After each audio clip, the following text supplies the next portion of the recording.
Iya, Nah iya. ini kalau tiba-tiba nyuruh-nyuruh presiden ngedekret, bisa menjerumuskan presiden sendiri, ya kan? Karena banyak soal yang harus dipertimbangkan. Emang Ya, berani Presiden misalnya mendekretkan. taruhlah dia berani kan, ya kan lumayan juga nih kalau dia dekretkan. Iya. Jadi presiden anggaplah nggak ada reaksi apa-apa, berjalan lancar lah itu dekret ya. Iya. Presiden kan awal lagi jadi presiden, nggak dihitung yang kemarin kan Lagi, berarti dia bisa mencalonkan diri lagi.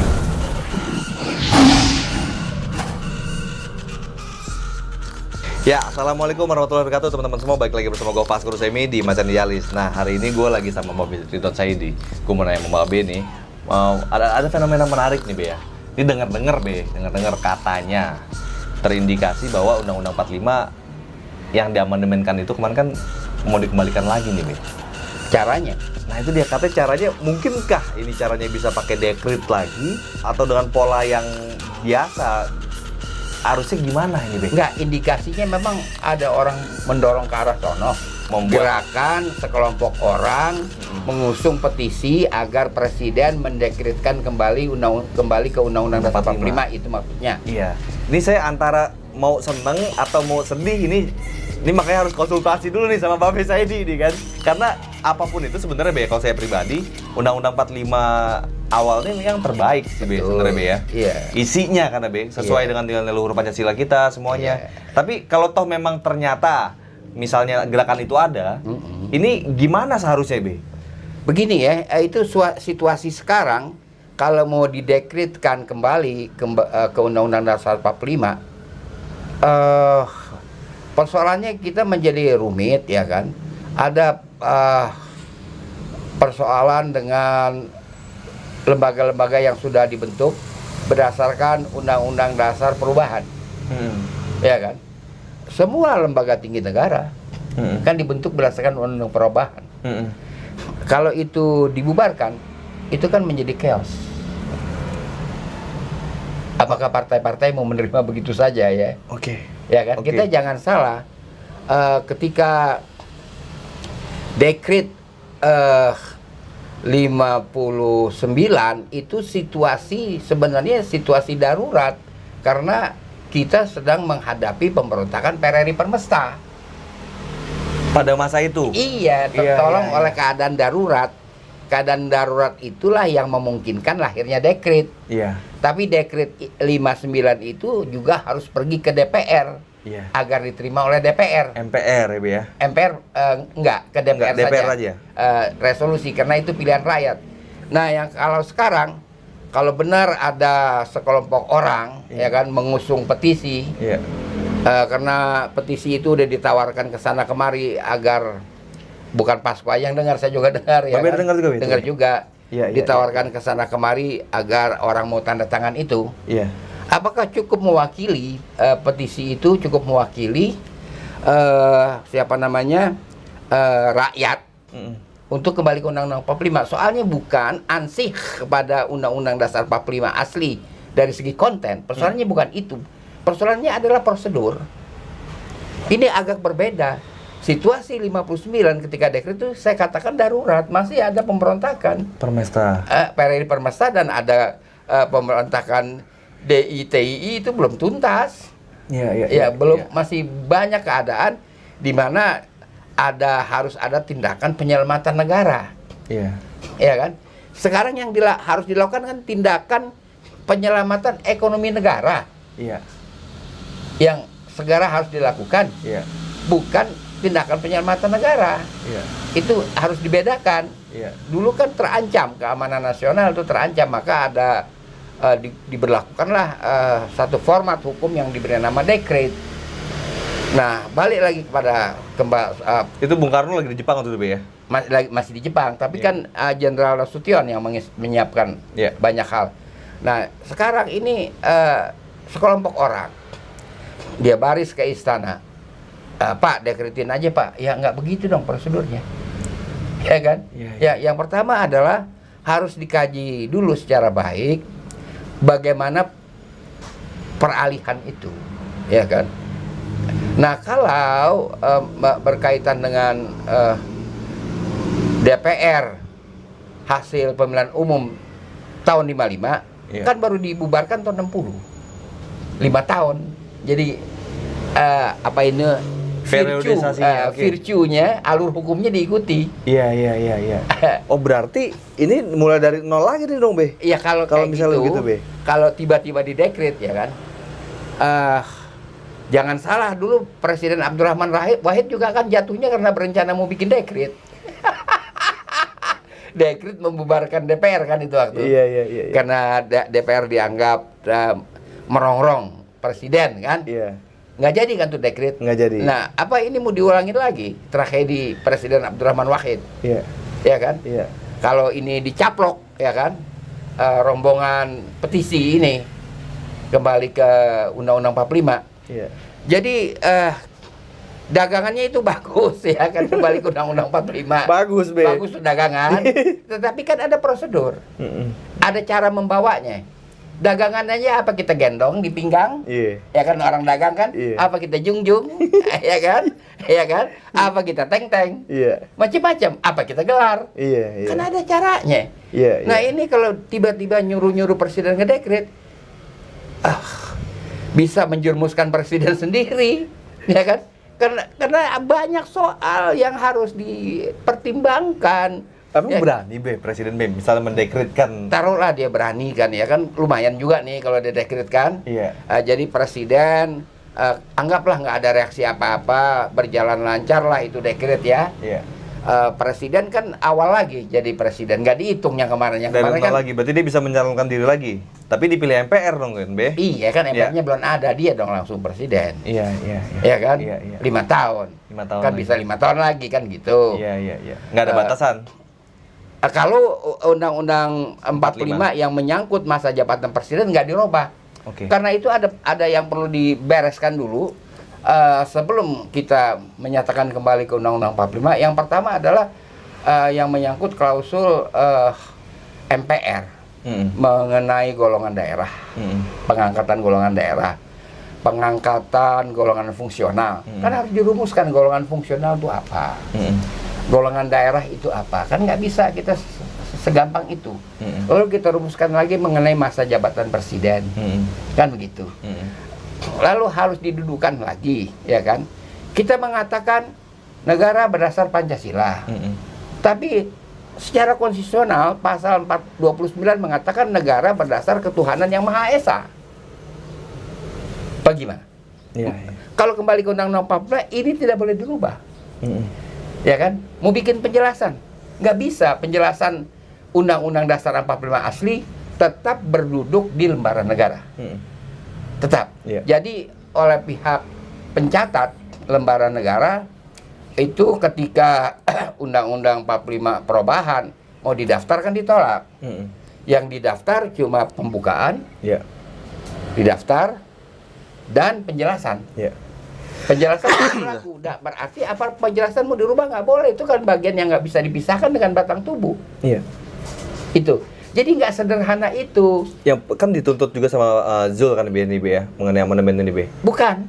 Zul bukan begitu. Zul hanya menginginkan agar undang-undang perubahan itu tidak memakai tajuk Undang-Undang Dasar 45. Oke. Karena pada pandangan Zul, isi dari Undang-Undang Dasar 45 perubahan nggak sama dengan isi Undang-Undang Dasar 45 asli. Itu saja. Judulnya aja rubah. Dia tidak masuk pada konten. Oh. Judulnya ganti gitu. Oh, iya. Kalau Zul Iya. lebih sederhana. Iya. Ganti judul aja. Jadi Iya. bisa dikatakan perkara perdata karena termasuk merek dagang. Iya. Ya kan dulu geprek tuh kan ada persoalan tuh ya, geprek ya. Iya. Kayak soal geprek itu kan. Iya. Menyangkut itu. Iya. Nah, kalau yang ini itu chaos negara. Chaos nih, Be. Chaos. Tapi gini loh, Be. Kalau dari sisi kontennya Undang-Undang Dasar 45 yang asli kan kita menikmati itu. Sebenarnya itu yang menarik di situ Betul, kan, tapi ya? kita kan harus bicara prosedurnya bagaimana itu dikembalikan. Lewat MPR dulu. MPR DPR. atau apa dan sebagainya. Oke. Itu. Kalau petisi ataupun sampai ke dekret presiden ini bisa justru malah berbahaya. buat Iya, presiden. berbahaya kan kalau kembali ke MPR ya kan, dalam gambaran kita MPR harus mengeluarkan Tapi MPR sendiri sudah mengatakan dirinya tidak lagi mengeluarkan TAP. Lalu pakai apa? 4 pilar. Ada 4 pilar. Pakai apa? Iya. Ya kan? Iya. MPR itu sudah mengatakan kami tidak main tap-tapan lagi kan Iya, nggak main tap-tapan. Jadi ini memang sengkarut ya kan. Seharusnya dikembalikan dulu fungsi MPR itu. Bagaimana cara mengembalikannya? Karena undang-undang perubahan itu telah menempatkan melemahkan MPR.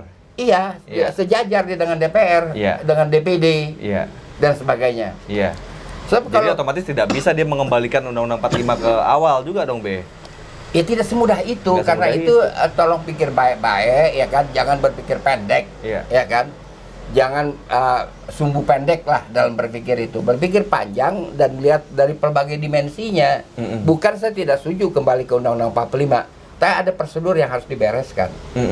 Gitu. Memang Undang-Undang 45 itu memang impian kita balik lagi situ, Be. Iya. Tapi memang caranya ini yang harus. Iya, kalau cara main petisi terus menyuruh main seradak seruduk begitu. Seradak seruduk begitu bikin dekret kan chaos. Lalu bagaimana dengan DPD? Kan dia utusan daerah yang dipilih. Iya, banyak banget juga lembaga-lembaga negara lagi yang akhirnya bermasalah. KPK? Iya. Kan nggak ada di Undang-Undang Dasar 45. Dan komisi-komisi yang lain kan, Be. Komisi yang lain begitu banyak. Itu harus dipikirkan dengan tenang. Jadi harus ada masa transisi untuk mengembalikan Undang-Undang Dasar 45 itu. Misalnya dibuat lagi undang-undang tentang lembaga tinggi negara. Lalu dikembalikanlah kedudukan MPR sebagai lembaga tertinggi. Itu dulu ada kesepakatan. Itulah dulu. Nanti baru MPR yang membenahi bagaimana kembali ke Undang-Undang Dasar 45. Jadi menurut Babe ini nggak bakal dimakan ya sama Jokowi ini, Be? Belum tentu. Belum tentu, kita kan nggak bisa nebak dia. Bagaimana caranya nebak? Apakah Jokowi secara personal dia diuntungkan dengan apabila ini kembali ke Undang-Undang 45 yang baru, yang awal? Iya, kita nggak bisa menerka bagaimana dia akan menyikapi kaum petisiwan ini yang akan datang, ya kan? Iya. Ya kan, kaum petisiwan ini. Dari mana sudut pandangnya nih, Be? Kita nggak tahu, nggak bisa bilang dia. Tapi kalau itu dilakukan, negara chaos. Iya. Memang hal yang baik ya, Be ya. Hal yang baik dilakukan dengan cara yang kurang baik juga akhirnya nggak bisa. Iya. Nggak bisa. Niat baik harus dilakukan dengan cara yang baik. Pekerjaan yang baik dilakukan dengan baik juga. Tidak bisa main begini, gitu kan. Ini kan namanya nekat-nekatan. Zaman Bung Karno dulu akhirnya gimana, Be? Zaman Bung Karno kan itu selesai ketika DPR terima. Dan DPR ditunggu sampai 5 tahun baru dibubarkan. Selesai masa jabatannya. Itu dihitung. Kalau sekarang main sekarang begitu kan dia belum 5 tahun dipilih. Ya kan? Gubernur-gubernur juga harus pinggir. Menepi. Bayangkan udah ekonomi kacau balau kayak begini, lalu keadaan kenegaraan, politik kenegaraan dibikin kacau balau seperti ini. Jadi situasinya nggak sama dong. Wow, pilkada semua itu jadi berantakan semua. Berantakan semua. Bahkan yang sudah terpilih, Be ya. Ada yang sudah terpilih, ada yang mau dibikin kan? Iya. Ya ada yang dituntun-tuntun sama bapaknya jadi calon kan ada. Ya kan? Calon pilkada. Nah, ini kan harus dipikirkan gitu loh. Jadi kita bersikaplah sebagai negarawan, jangan sekadar sebagai aktivis. Saya juga aktivis loh, jangan salah, ya kan?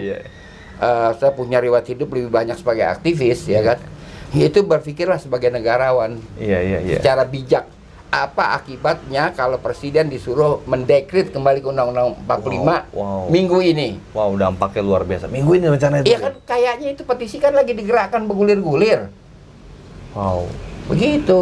Iya. Ini teman-teman, ini perlu dipahami lebih dalam nih. Kontennya sih bagus memang mengembalikan ke Undang-Undang Dasar 45, tapi kondisi sekarang memang lagi nggak tepat kita untuk banyak lagi persiapan yang lain. Kita butuh anggaran, ya kan, Be? Banyak banget kebutuhan kita akan ekonomi, tapi ini kan otomatis dengan Undang-Undang 45 kembali ke awal, berarti banyak struktur kepemerintahan juga yang berubah gitu kan, Be? Dan ekonomi ini lagi kayak begini, jangan samakan dengan situasi 5859, walaupun ada pemberontakan daerah dan ada pemberontakan Darul Islam dan sebagainya, ekonomi bagus. Saya ngalamin kok, umur saya kan udah gede. Saya udah balik tuh waktu. Udah balik. Udah